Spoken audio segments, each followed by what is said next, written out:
Today's focus is going to be on a request that I've had pertaining to the front bumper. I know there's been a few requests to go over the build of the truck, and I apologize for delaying getting to those, and I promise you that I'm going to do that. Just work life, things like that, of course, get in the way, but today certainly going to talk about the front bumper. This is the HeftyFab Aluminum front bumper, and there may be design changes since I've got this. There have been, I know, some changes Hefty has made, Chris Hefty has made to some of the skid plates and stuff since I have purchased those. So there's always going to be those kinds of things that may be different now. I will speak to my experience, my installation with the components I have. So if there have been any changes, Chris Hefty will have to speak to that. However, I don't believe, and I'm not aware of any changes that have been made to the aluminum front bumper specifically. I will say that the angle here is just because the bumper is kind of pulled down a little bit. If this was straightened up, then you wouldn't see this gap up front, and then there would be a gap, more uniform gap back here. That has to do with just some of the modifications I had to make to the bumper. I'll speak to that here in a minute, to get it to mount up and even up onto the truck. But so what happens is that when I winch, sometimes it will pull down on the bumper, so that's why you see this gap in the front. All I have to do is just loosen up a bolt or two, push up with a jack or something, and then it'll pop back up, and then everything's level again. It's not really a big deal, so I'm not really worried about it. But Chris does a great job with bringing everything in. Everything is really clean and nice.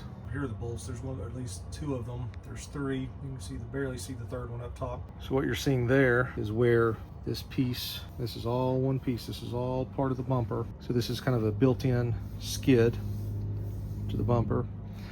Then this is the bracket, what you're seeing here, which bolts up to the frame. And I had to drill out, I can't remember if it's the bottom one or the top one, or maybe all three of these. I'm trying to remember, because there was something about when this was going in that I had to actually drop it down, and maybe that has to do with just the specifics to my truck, or have to do with my body lift, but that's what I had to do.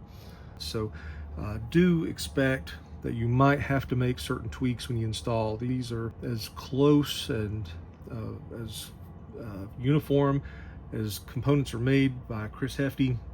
You still might have to make small adjustments. So bringing in a little bit of light, I've got the Diode Dynamic SS3s. That's going to be a little muddy, but the way Chris Hefty has it designed, those bolt in there really nicely, easily installed, just like factory. Nothing special that you have to get for this bumper. You could just take your LEDs from your truck, if you had them in, and install them into this bumper. The only thing that I wish would be different is I would like it if these lights sat close, more forward. Maybe about an inch. That would be nice, just to close in that gap a little bit. I do think they are recessed just a little much, and that's really not a criticism. That's more of just a personal preference more than anything. I think that it does not impair the fog light functionality. I still have full wide beam. I don't get any kind of interference or anything that I can tell, so there's none of that, but I would prefer that to come forward a little bit. So here's a little bit better visual of the SS3. Now these are the max fogs with the D-rings, shackles. These fit perfect. got those built in. Of course, I got the one with the bar, and I did that intentionally because I knew I was going to mount lights to that. So I've got my SC2s up here, and I'm using the Lizard mounts. Yeah, they're just Lizard, and so those have worked really great for me. I've added the 18-inch light bar. I didn't want to really go any wider because I would get in to the mounts being over here in the bend. So that was kind of my preference, but this was such an upgrade to what I had. So this gives 2 driving lights and floodlight, which is phenomenal for on the trail. Gives light immediately in front of the truck, and then 2 lights for way down the trail. These lights are kind of intermediate lights, so they definitely put lights down the trail. They're more of a wide beam. They're not a fog, but kind of a blend between a flood and a fog, but they are, that's why I call them more of an intermediary light. So they do a great job eliminating the shadows and stuff like that in the rock, and that's why I also wanted to put those a little bit higher up. As you can see, there's plenty of clearance here for those, and arguably plenty of room to add additional lights here. Now, I chose to get this bumper with the winch already added. Now, this is the VR Evo 10,000, so for this truck, I think that's plenty. Synthetic line. I did add the Sidewinder. That was my personal preference. Plenty of access to the control for the winch. The radiator skid has been removed. I did have to do some adjustments on that to get this to clear, and I'll probably need to do some further adjustments just where the radiator skid will bolt up here and here. This is the new design. This will mount to the frame, so this is a bracket, and then the plate itself, goes across here. I usually have to loosen all 4 of these up, so the 2 on each side, and as well as all of these. I have to start these to get them tight, and then tighten these on each side in order to get it mounted properly. So I don't know what that's about, but that's what I've got to do.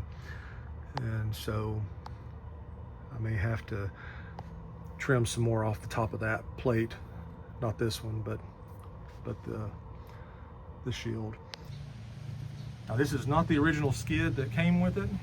The original skid was the one with the access panel in the front for the oil filter. That one got hit and was damaged after several years of off-roading, and finally took a direct hit. So this is the original. As you can see, it took a direct hit there. Get this hammered out, because it took a significant hit, as you can tell. So this is not a quality issue. Now, one thing I've added here, and I've had some people comment on it, but I have added a front camera, and this is a eBay camera. Now, that is $14 camera. I can give people the link if they're interested. I wired it up to my aftermarket head unit, and I just push the little camera button and it activates. So that has been great for parking. It's really more than anything. I've had guys comment, it's cheating when on the trails. Whatever. I don't often run it on the trails. That's not its primary purpose. Like I said, it may seem silly, but it's more for parking, because especially when I'm running 35s, it makes it a little bit hard to see over the hood. But and I do say that jokingly, but you know, on some difficult trails where maybe I'm, you know, with my wife, my kid, they, you know, when I don't have a spotter there, or it's not really conducive to be getting in and out, there's just a lot of rain or something, it just makes it really easy just to kick that thing on, just to, you know, get a visual right there in front of the vehicle.